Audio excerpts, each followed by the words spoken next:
avec François Bayrou. Bonjour François Bayrou, Bonjour. Bienvenue sur Radio Classique. Le président a dit hier qu'il ne s'engagerait pas dans cette campagne régionale. On est à 2 mois des élections. Est-ce que vous considérez que cette émission était effectivement une émission de non-engagement?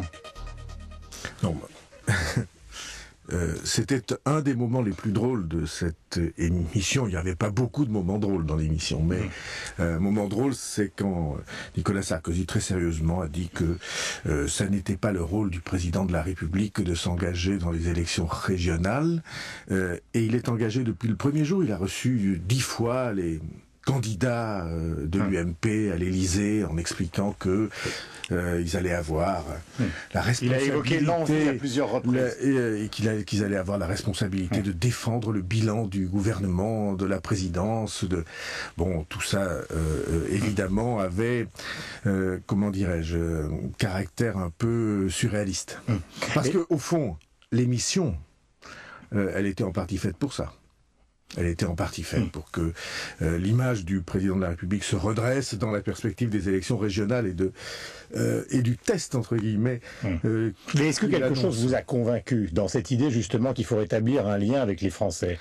Alors, ce qui était frappant dans cette émission pour moi, je ne sais pas si vous avez remarqué, c'était les visages fermés des 11... sélectionnés pour s'exprimer. Mais la une avait prévenu, ce sont les victimes de la crise qui étaient face au président.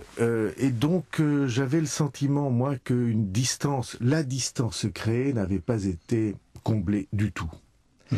Deuxièmement, chaque fois que l'un de ceux-là ou l'une de celles-là exprimait les difficultés qui étaient les siennes, certaines difficultés ordinaires, banales, d'autres des difficultés plus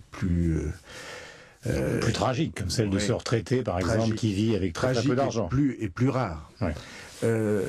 Chaque fois, sur les 11 sujets, Nicolas Sarkozy disait « Je n'accepterai pas ». Je n'abandonnerai pas les gens qui sont... Je n'accepterai pas. Et je n'accepterai pas. Quand on n'est pas président de la République, ça sonne comme une promesse. Mais quand on est président de la République depuis 2 ans et demi, et en réalité au pouvoir depuis 7 ans, à ce moment-là, ça sonne comme un constat d'échec. Et je n'ai trouvé à aucun moment dans les affirmations un plan crédible, d'envergure. Il y a quand même plusieurs sujets qu'il a abordés. La réforme des retraites avant la fin de l'année, la promesse que le chômage... On va les prendre un par un si vous voulez.